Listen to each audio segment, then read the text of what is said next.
Of course, we're also used to him now, right? Yeah. Whoever would have thought? It's like my comfort blanket. So listen, I mean, 1 week's notice. I mean, how did this come together? Were you itching to fight, or did they just need you? How did this play out? A little bit of both. I was itching to fight, and my manager hit me up and he was like, Tecia won't fight you, and we have maybe an offer for Vienna Jandiroba in June. And I was just like, damn, that's so far away. And then he's like, we can gamble because a lot of people are falling out of fights, or we can take the June fight, but then you're off of the short notice list. So I was like, you know what, let me think about it. But yeah, let's gamble. And so we're waiting, and a couple days pass, and I'm like, you know what, I should just take the fight. Like, I don't know when I'm going to be able to fight next. And then I got a call, and they're like, hey, we got a fight for you.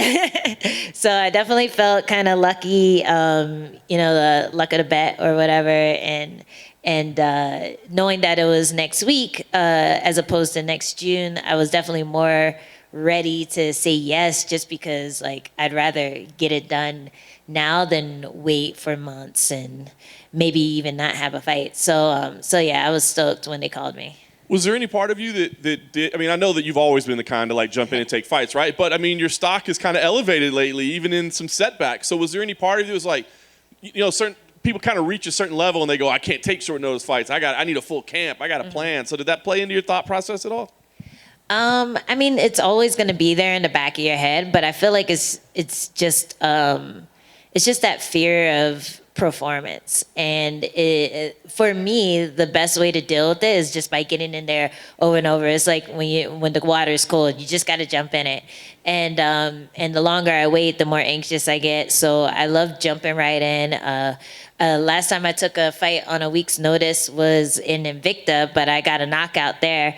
So I think when I go in there with just a lightness, then I'm able to perform even better. Like, I'm able to perform like I do one of my best days in the gym. So that's like my goal, is just to make it so that even with a fight camp, I'll be able to go there light and loose and just with the confidence that I have taking a short notice fight like Cowboy, But yeah, that's always going to be there, but it doesn't change. There's always a different type of circumstance that creates stress, and just taking advantage of the opportunities that are given to me has gotten me really far. So it's hard for me to turn that down now. Yeah.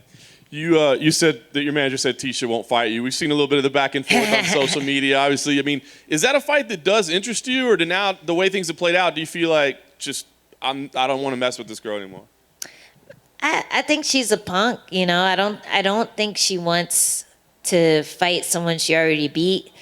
She made that mistake when she fought Rose again and she lost. And she still seems proud of the fact that she beat her, even though it was like 8 years ago. So I think I feel like that ship has sailed. I don't think she's going to do it again. I think she's just going to try to write off the fact that she beat me when I had like 2 fights in the UFC. And that's okay, because every fight that I have, I build my confidence, and I feel like fighters who try to hold on to their ranking and who try to just live off of a win for as long as possible, I feel like they create more stress for themselves, and they let that anxiety build up, that anxiety of performing, like I said. And, like, if she doesn't want to fight me, so be it. I was just pissed because there were literally no other options. And that would have been, like, the fight that I had already prepared for. And I'm like, yeah, let's go. Let's do it. So I'm happy I got a fight. I'm happy that Yoder isn't a punk. And, hopefully after we fight, there'll be something else in the horizon. But right now, everyone is either booked or injured. So it's slim pickings right now, especially for girls in the top 15. So like you said, you got another rematch instead of the one that you were planning on. Was this a rematch you ever even considered? Did you ever think y'all would cross paths again? Not really. Like, I hit her up recently to train with her, because she's in Temecula and I'm in San Diego, so it's pretty close. So I definitely didn't think we would fight again. I was happy your camp said yes because I thought they'd be like, we'll pass. But at the same time, like she's getting to fight a ranked opponent in me, and a win over me would be great for her career. So of course she's gonna jump at the opportunity. But like I still think she's a cool girl, and I would like love to train with her afterwards. But first I gotta whoop that ass. So the training didn't happen. You just talked about it, but you hadn't trained together yet? Yeah, we talked about it. We did like a deep in fitness session together where you like go underwater and like carry weights and stuff, and she like helped me through it, and I was like, you're so cool, so yeah, she's definitely better at walking underwater with weights than I am. But yeah, I feel like I've grown a lot since we fought, and I think this fight is going to be two completely different fighters. Like I didn't even realize that it was a whole 4 years ago that we fought. I thought it was more recent. So yeah, time just kind of flew by, and yeah, I'm excited for the challenge, and it's kind of nice to go into a fight where you don't have any animosity against the person.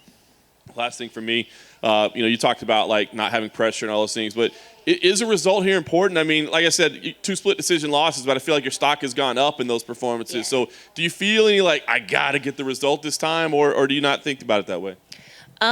You always feel that way. You always feel that way. But the bottom line is like, in the end, when we're all old, nobody's gonna care about my record. Nobody's gonna care about if I beat Ashley once or twice. So I try to use that and not get myself too worked up. And yeah, in the moment, it's gonna suck if anything bad happens. But I know that I'm a better fighter. I know that I can finish her, and that's the goal really for this fight: is to go in there, finish her, and try to use all the tricks that I've been using in the gym, all the stuff that's been successful for me. I've had really good sparring days in the gym, and I just need to throw that out into the cage. And I almost feel like the fact that we were gonna train together will make it feel like a good sparring day in the gym. But yeah, there's definitely pressure. There's always pressure. Don't get me wrong. Like she's coming after my numbers. She wants everything that I have basically. So I have to put her out. I do have to make a statement. I want to hurt her, but just not permanently. Hey, Angie. You mentioned, how you want to be the female cowboy, and that's become almost a little bit part of your story. And you said something there about how short notice fights help you mentally be more comfortable in the fight. That's something Cowboy himself has also spoken about, how he can struggle mentally if he thinks about it too much. Have you guys actually ever had a conversation with each other about that and about how you're trying to emulate him? No, but that's a good idea. I should hit him up. Tell him to talk to me about that. I think a lot of fighters deal with that, and I'm not sure if the way I'm dealing with it is healthy, but it works. It's worked recently, and anytime I go into a short notice fight, I've been successful. And it could just be a superstitious thing, but I honestly feel better when I'm just training to get better as opposed to training for a specific person. And I think that's probably when I evolve most, is like I'm working on all these random tricks that I like just because I like them, as opposed to this girl is open to this, so we're gonna work on this for a week. So I think that might be where the lightness comes from. I don't feel pressure to learn something that I maybe don't feel comfortable with. I gravitate towards the techniques that I just feel work or feel natural or I just think look cool. And then when they say, okay, go do this to somebody random, I'm like, all right, time to unleash the beast that I've been working on. So yeah, I think it would be cool to sit down and talk to him about that. I think a lot of fighters struggle with just mentally being present in the octagon and not holding themselves back because they're afraid of what might happen next. I feel like every fighter should talk about that. I mean, like within our team, we talk about it a little bit, but I feel like it should be part of your training, is to just like everyone circle up and like, hi, I'm Angela, I'm an MMA fighter, like just express what you're going through emotionally. I think that would help a lot of people, because whenever I read something that goes into depth about like even a champion's like mentality, you find a lot of differences with the doubts and the insecurities that you have, or similarities. You see a lot of similarities with like the doubts and insecurities that you have, that these people who have made it to where you want to be, they have the same things. When you're a young up-and-coming fighter and you see someone like George St Pierre admits he was terrified, like absolutely terrified, does that give you sort of solace because you know that you feel the same thing? Yeah, that's exactly the one I was thinking about. Just the fact that he's like freaking out in the bag, needing to get slapped and like kicked out to make the walk. And then he makes the walk and you have no idea. He looks like he's living it up, like he's enjoying every moment. So it's really nice to see, to get insight on those behind the scenes moments, those moments that probably most people won't admit to having until they retire. Because you don't want to show weakness in your career. You don't want to show weakness when you're coming up and about to get punched in the face. So yeah, it definitely makes me feel better about my situation. I feel like, okay, like where the level that he was fighting at, or like the amount of pressure is a lot higher for him than it is for me, and we're feeling the same thing. So it's just something that you're going to have to deal with, especially if you get to that level that you want to be. And I think as a young fighter, you always assume that it'll go away, or like you'll fight so much that you'll never feel it again. And it's almost the opposite. Like the higher you climb, the more afraid you are of falling, or losing your streak, or just losing your fans, and just the fact that everyone's going through the same thing makes you feel a little better about it. You're in a rematch. Does that compound the annoyance you have with Tecia that she wouldn't take a rematch? I don't know. Yeah, I guess it does. I mean, I took a fight that was available, and it's a rematch, and I definitely feel confident because of the way that the last fight went. And it does annoy me. It makes me think, if she really felt the way she says she feels, like that confidence that she's exuding in her clapbacks or whatever, then she'd fight me. Then she'd sign the contract and fight me, because she knew that she would get another win. She'd get money in the bank, and she'd be one step closer to fighting for the title. So yeah, if that was her ultimate goal, to fight ranked opponents and get a title shot, then fighting me would have been a great option. But yeah, she's lying. Bitch scared. And last thing from me, John mentioned, and I would agree, that your stock has gone up despite the results recently. Do you feel that's the case, and has even the UFC sort of made you feel like you're a bigger deal these days? Yeah, I think I'm getting up there. I still feel like I'm not really mainstream yet, so people can still get in on the ground floor before Angela Hill is like a really big deal. But I think I'm creeping up there, and I think the best way to get those fans is to get like emphatic wins, to get finishes, and that's something that is hard to do, but it's possible. And it is annoying hearing, oh, you got to finish your fights, that's the only way to make sure you win, but it's true. So that's what I've been trying to do, just work on getting closer to finish your fights. And the more dominant you are, the more likely you'll win a decision if they survive your dominant domination. So that's the ultimate goal, is just to dominate to the point where they either quit or the judges have no choice but to score it for me. It's a weird question, I guess, to ask when you just talked about confidence issues, but when you have a win over somebody, you step in the cage with them, you look across, you're like, oh, I already beat this girl. Like, Yeah. I got this. Like, is there a danger of getting too overconfident when you step in there? Definitely. I think that's why people don't usually take rematches against someone they beat already. They're like, I beat you already. No, I don't want to do that again. Like, the stress is always the same, no matter whether you beat them, no matter if you think they're a scrub. I'm sure like Tecia getting a last minute replacement, I'm sure she was terrified that this girl who has no experience might beat her, so there's always that fear, no matter how much more confident, or no matter how confident you are in the fact that you're going to beat this person or you're a better fighter. So yeah, I always feel that every fight is an exercise in overcoming it, and I just have to remind myself like how good I am. I'll watch a couple of my last fights, and I'm like, damn, I look good. You know, like why should I even doubt myself? I look good in there. So just knowing that I'm putting on good performances, I look technical, I look sharp, I look like I'm hitting hard, knowing that I'm fast and I'm dangerous and all those things, that helps me overcome that confidence thing. But yeah, especially like getting the call to fight Yoder, I'm like, yeah, let's do it, you know. And then you think about it in it for a few minutes, and you're like, oh wait, but what if, you know? So there's always that little like negativeness in your mind, but I've been getting better at blocking it out or just addressing it and being able to reassure myself like, yeah, you're a beast, like you have nothing to worry about.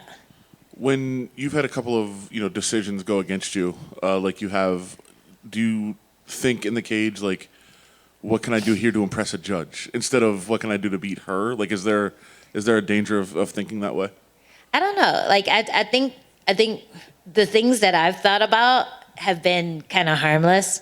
Like one thing one of my coaches said to me was, you complain about you complain about like them yelling, and maybe that's like why the judges respect their strikes more than yours, because they're going ha ha ha ha when they fight, but you do the same thing but not when you fight, but when you're hitting the bag, when you're exhausted but you're still trying to get that last like bit of energy out, you're yelling too. So take that version of yourself and put it in the fight. And I think a lot of times I do hold back a little bit just because I'm not like in that mode where I have no energy left, but I'm just like, fuck it, let's go. Like I feel like that's the athlete that I have to be in there to get the finishes. So I have been working on enunciating while I strike, like getting that version of myself out there where I'm growling, where I'm angry, where I'm like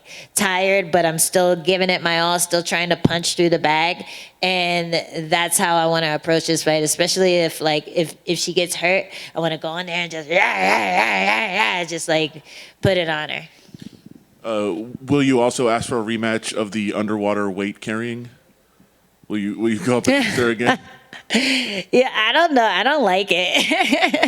It's too scary. It's really impressive being able to do that, but you know how sometimes you do a sport and you're like, oh, that's cool, but I don't think it's for me. I don't think underwater fitness is for me. But it's really cool. I think everyone should try it at least once. Awesome. Thanks so much. Thanks. Afternoon, Angela. Thanks for taking the time to be with me here. Hey. Much respect and props for that Watterson fight. That was absolute madness for 25 minutes. Thank you. A classic, you bet. Is it kind of like a little relief to go from a 25-minute war to like, okay, 15-minute rematch, we're going down a gear, or you downshift? Yeah, just because I didn't get time to really push the cardio for this. Like I found out a few days ago I was fighting.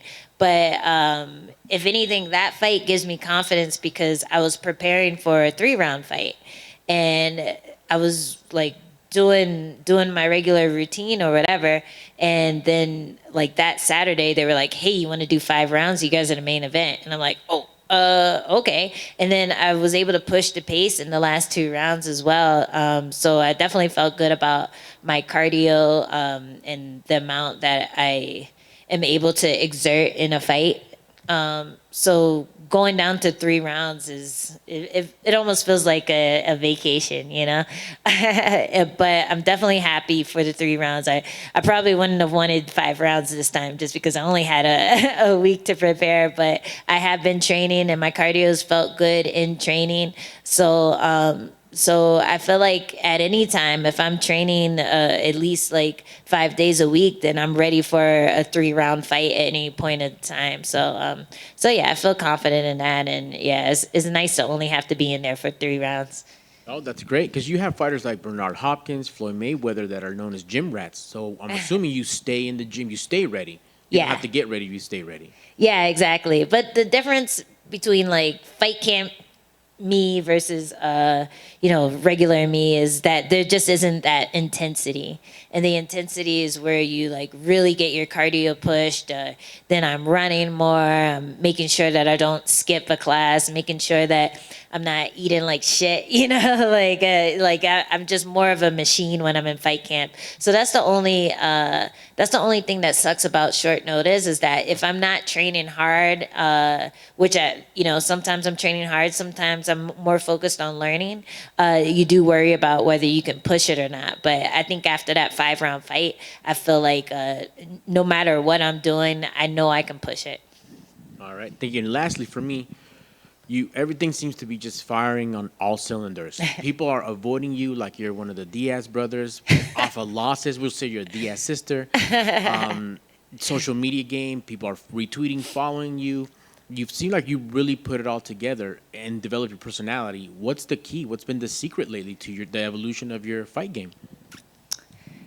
Man, I don't know. I strung those 3 wins together, and I think people started paying attention. And yeah, since then it's just been uphill. Or wait, no, it's just been up from then. So yeah, I think people love an underdog, and I think people love to I don't know, just root for somebody who seems like someone you can have a beer with. And I feel like I'm both of those things. This is going to be the first fight in my last, how many, like 6 fights that I'm walking in first. And that's crazy, because it's not like I've been losing them all. So it's pretty interesting getting back to this side where, okay, I still have to prove myself, but now I'm the person who's the favorite. Like that's like rare for me. So it's pretty cool.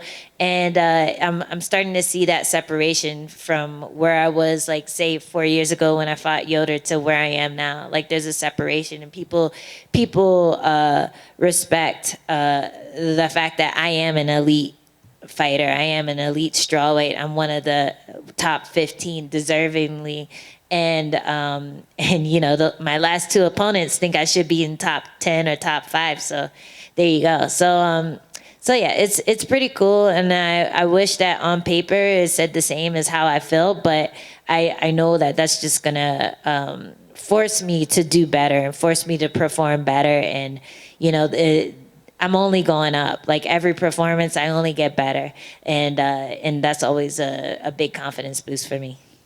Excellent. Thank you, and enjoy being in that red corner. Thanks. Cool.